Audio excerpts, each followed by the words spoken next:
Welcome to this latest FSB monthly roundup podcast, brought to you by the Federation of Small Businesses and the go-to podcast for news, tips and important information for small businesses and the self-employed. This is our October small business roundup, in which we will take a look at some of the important issues hitting the headlines at the moment and which you need to be aware of right now as small business owners. This month, it is impossible not to talk about politics following the government's mini budget and subsequent U-turn on the 45p tax rate, plus business support announcements and the party conference season.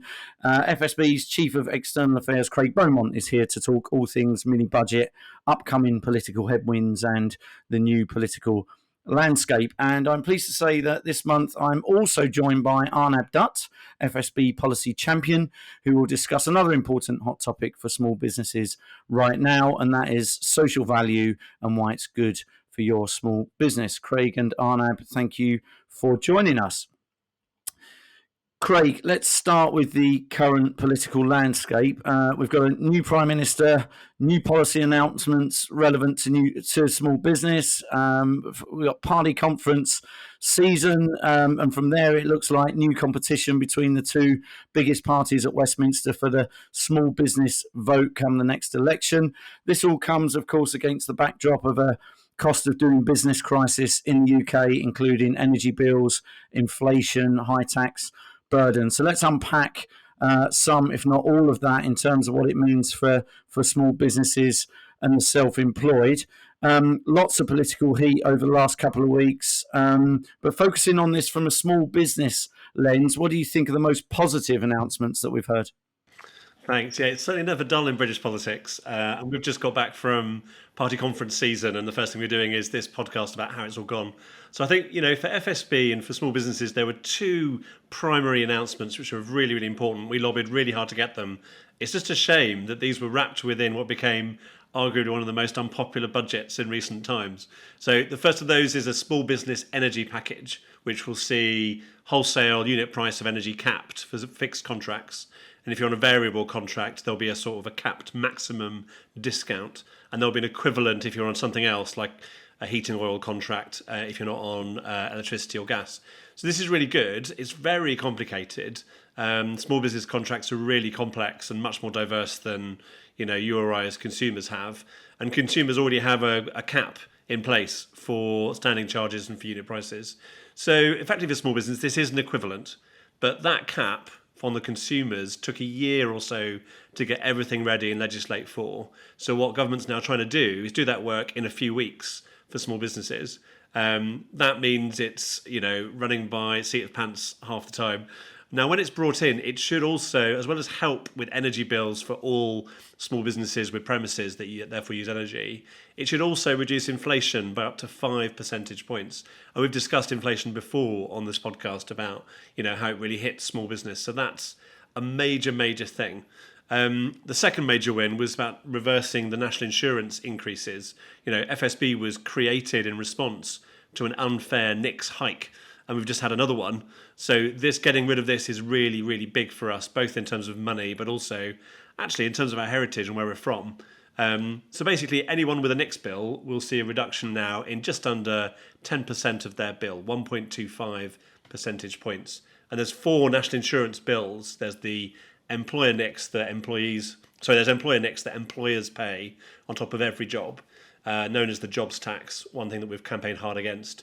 The other is employee and self-employed NICS, which you own yourself. And then finally, there's a dividend equivalent NICS that many of our members who are limited company directors pay.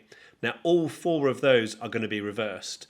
And at the same time, I don't know if you remember when they brought in the hike, we managed to get an increase in the employment allowance and expanding it to £5,000. This was our original idea, which takes off £5,000 off every single NICS bill. And that's going to stay, so at that higher level. So taken together, those two things are really huge, about £70 billion, we think, depending on what happens with energy prices. A big deal, and all based on small biz cash flow, and all happening relatively soon.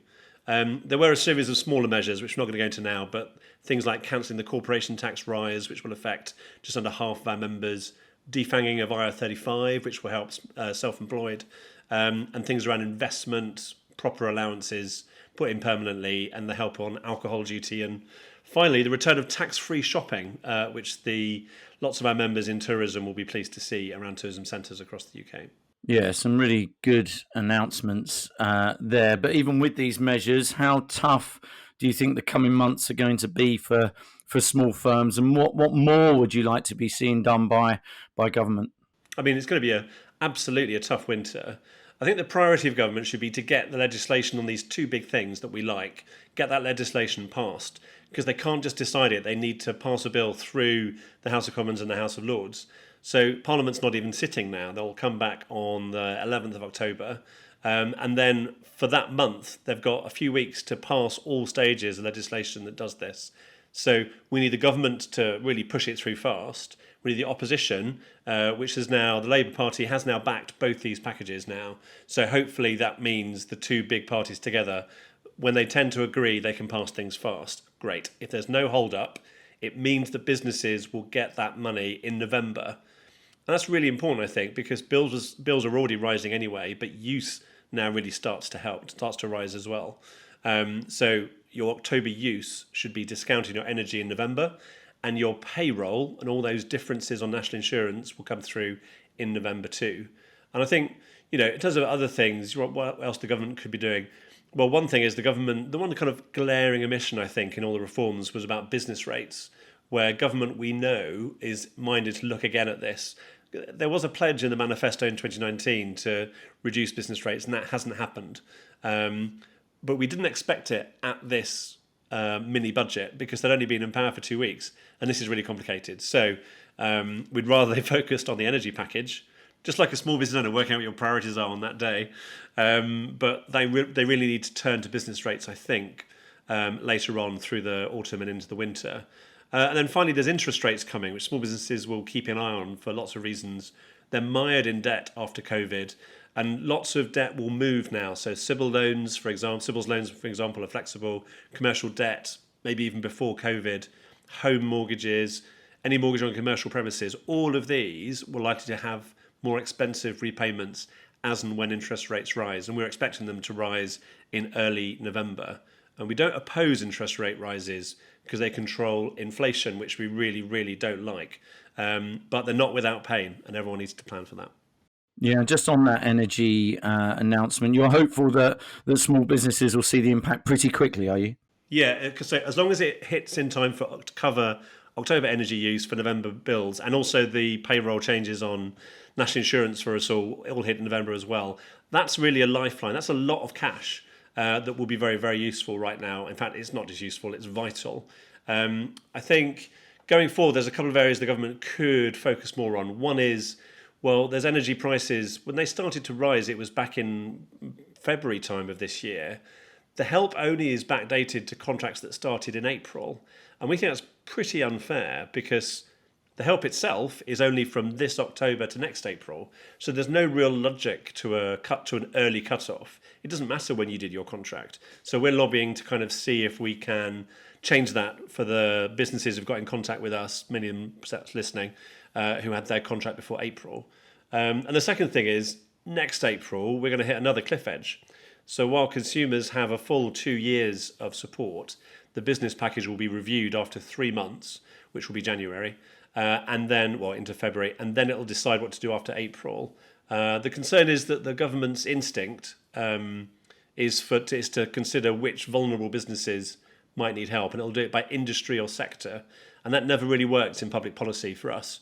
We think it should be done by size. Every small business with electricity bill will be affected, and therefore that would be the best proxy. So I suppose those are the two final bits that we'll be pushing on energy to make sure help really gets to everyone.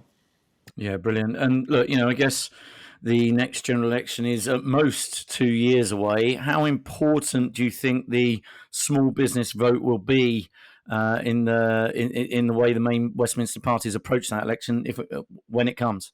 Well, that's a brilliant question. I mean, the very latest election can be is actually 2025, the 11th of January 2025.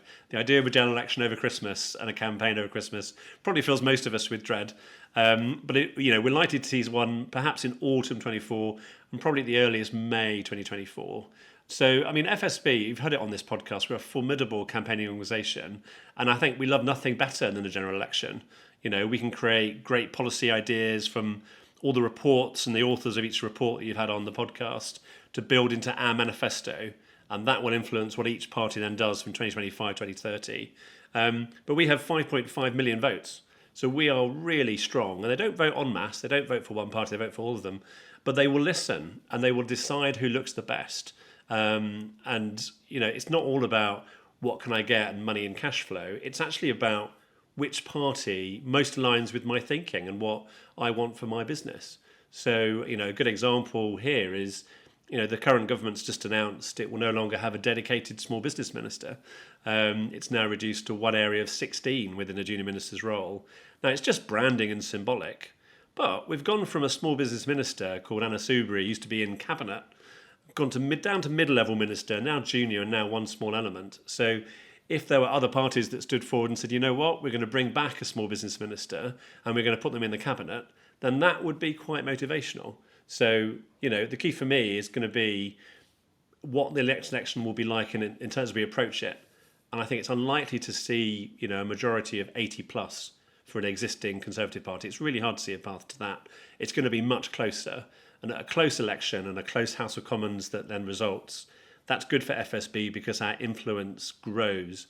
We're very, very strong when there's a small majority. So, we're quite excited about this and we'll be ready for it. Yeah, thanks, Craig, and thanks for unpicking what has been a pretty complex and fluid area of discussion in the last few weeks. Thank you, Arnab. I'll bring you in if you don't mind. You're here to talk to us about social value and why it's good for small businesses. Welcome. I guess a sensible place to start with this, and a question for many of our audience is, what do we mean by social value in this context? What is it, and what does it mean in a small business sense? Thank you, John. It's great to be here. I think social value has had a lot of meanings, but so I'll give you my personal view of what social value is about. It's about making a difference, changing people's lives for the better. It's something that small businesses do especially well and have always done really well. I think the fact is that small businesses are inherently social value organisations because they add huge benefits into local communities. They provide employment, community spaces, apprenticeships, flexible working. They contribute to their local communities in voluntary groups and charities. They employ people over 50, and they work especially hard with people from labour market disadvantaged groups. In all, SMEs do social value, and because they're at the heart of their communities. But the challenge we face is many of them don't know how to articulate and report how much value they actually add. So the Social Value Act can be seen as an opportunity to do just that. Yeah, and we talked a bit about what it is. Why is it so important right now, and why are you raising this at this moment? Thanks, John. That's a great question. It's really important now because it's an integral part of government policy. It's being deployed through the vehicle of public sector procurement because it changes how we do business. And it's very much part of what was the levelling up agenda. So government and local government spend hundreds of billions of pounds on buying goods and services, and social value is a new way of buying goods and services. So the cheapest price is no longer the only factor, but how the contract is awarded and how that contract is fulfilled and how it delivers benefit to the wider community have now become incredibly important. And because of what small businesses already do, it becomes an opportunity, a way of demonstrating what they do and winning business. And to a greater extent, a lot of work has already been done by local government, have been using social value procurement. And because of that, we've got some really great examples of small businesses doing great work in their communities, demonstrating it and winning fabulous contracts on public sector supply chains. Brilliant. So in short here, there's if this is being considered in procurement contracts, increasingly, it's good news for small business because they're doing a lot of this stuff already. Is that right? It is. And of course, the challenge, as I said before, is how we articulate it. But there's been some really good work of how we did that. There are processes coming up that we're examining. And the work that I'm doing on the Social Value Task Force is looking at methodologies and really simple ways that SMEs can report.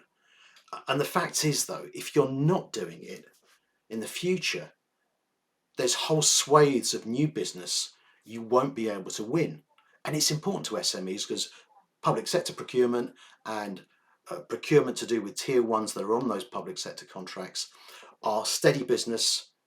You generally get paid on time as long as the government keeps supporting prompt payment, and it adds to a level of certainty, especially if you're winning multi-year contracts for supplying goods and services.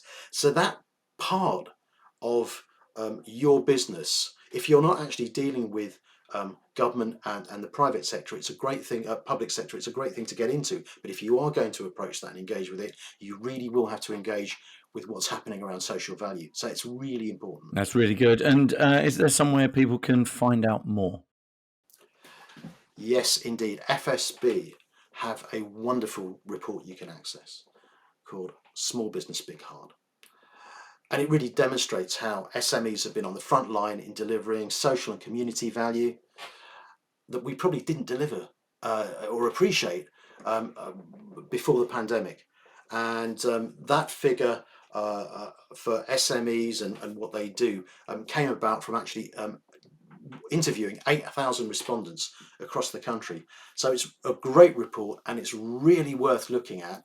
And it gives you an idea of just how much impact and social value our members and small businesses produce for the UK economy. Brilliant. And presumably our members can go to fsb.org.uk to search for the report, Small Business Big Heart, and download it from there.